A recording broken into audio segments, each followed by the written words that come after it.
12 questões a mais, mesmo assim, essa pessoa que acertou 12 a menos, 62, pode obter uma nota maior do que uma pessoa que acertou 74.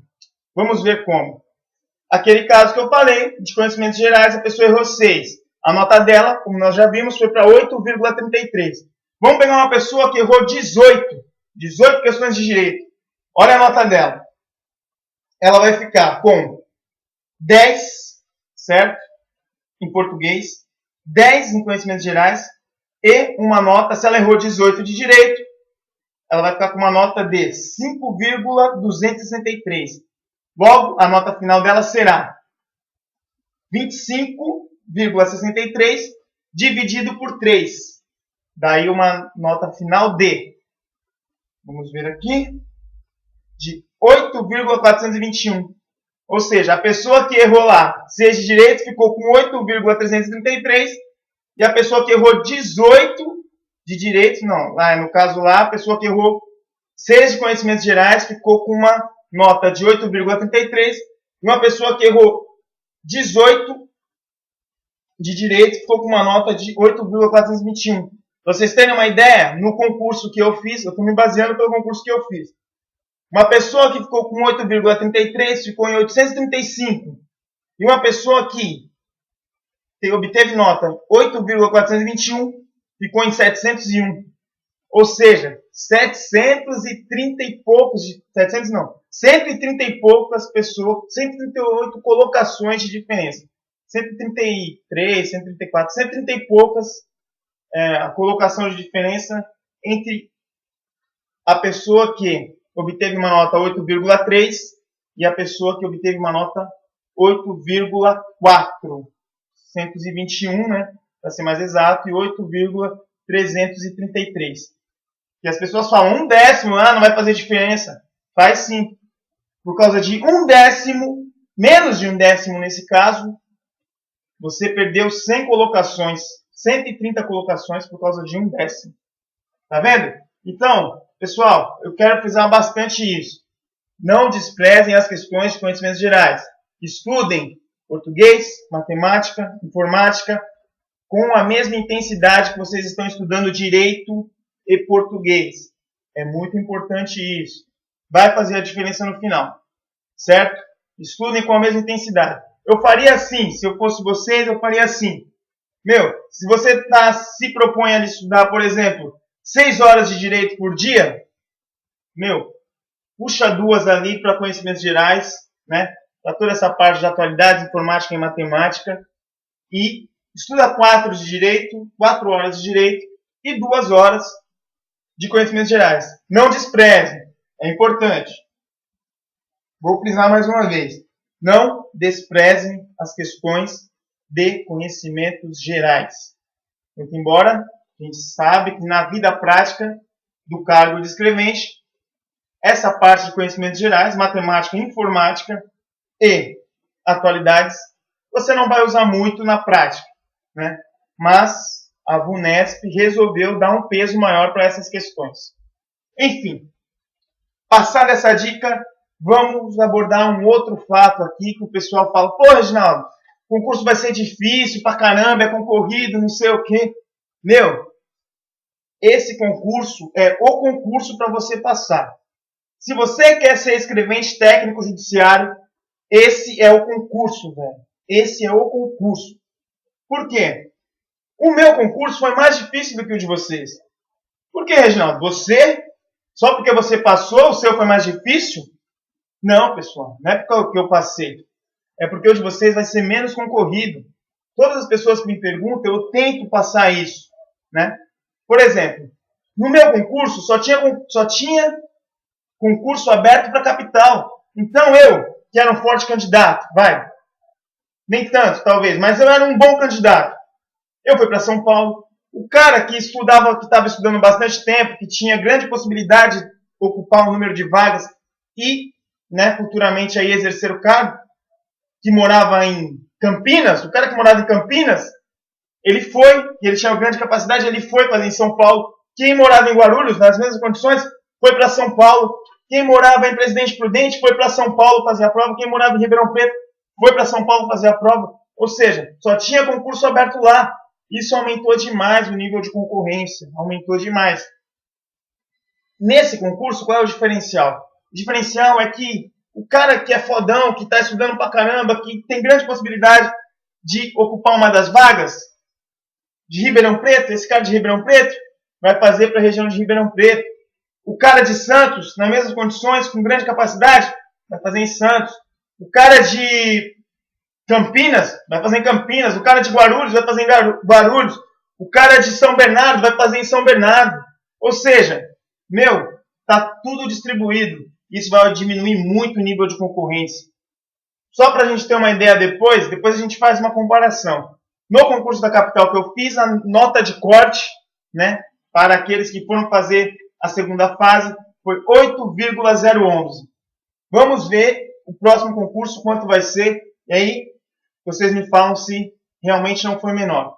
Eu acredito, cara, numa média aí de 7,8, e olha que é diferença pra caramba, hein? Então, nota de corte mais ou menos 7,8, chutando alto ainda, hein?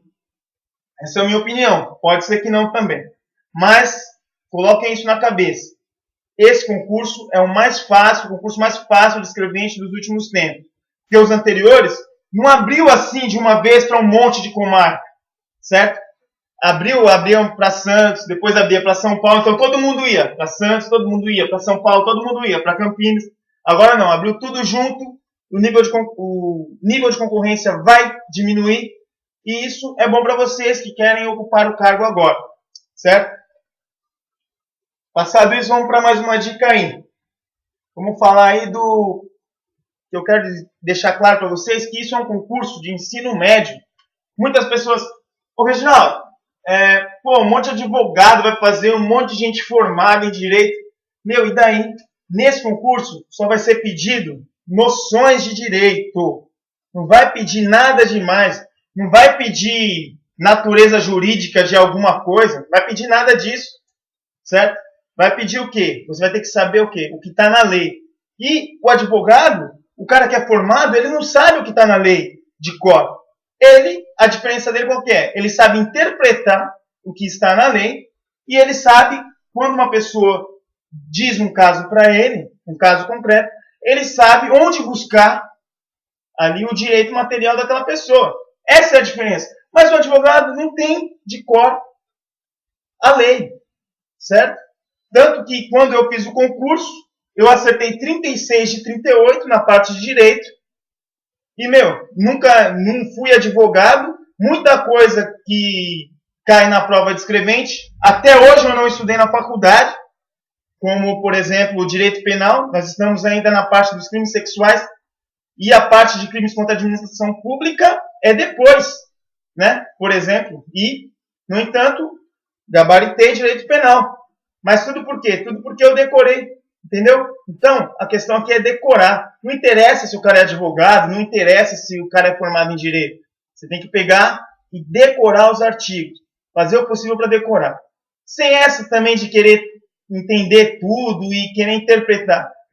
Isso não precisa, certo? Eu tenho um artigo que eu costumo dar um exemplo, que é o artigo 219 do Código de Processo Civil. Vocês vão estudar esse artigo.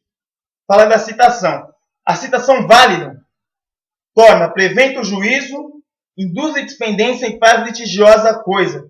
E ainda quando ordenada por juiz incompetente, constitui in mora o devedor e interrompe a prescrição. Torna prevento o juízo. Você não precisa saber o que é tornar prevento o juízo. Você precisa saber que a citação válida torna prevento o juízo.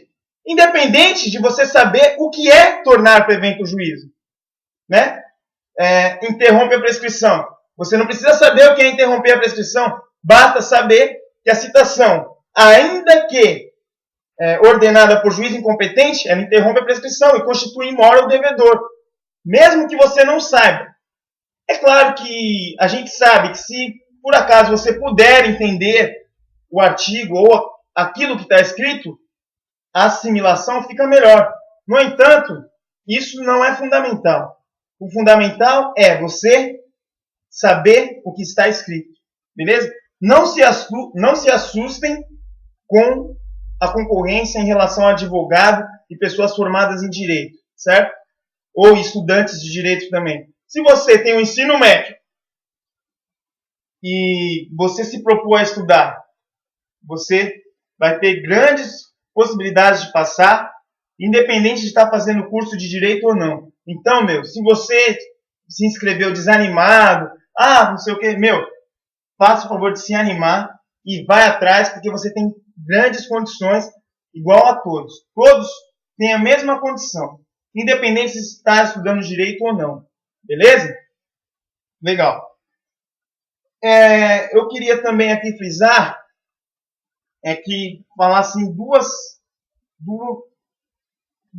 dicas assim particular que me ajudou muito assim nessa minha carreira de concurso aí, né? Essa aqui principalmente assim bem particular mesmo.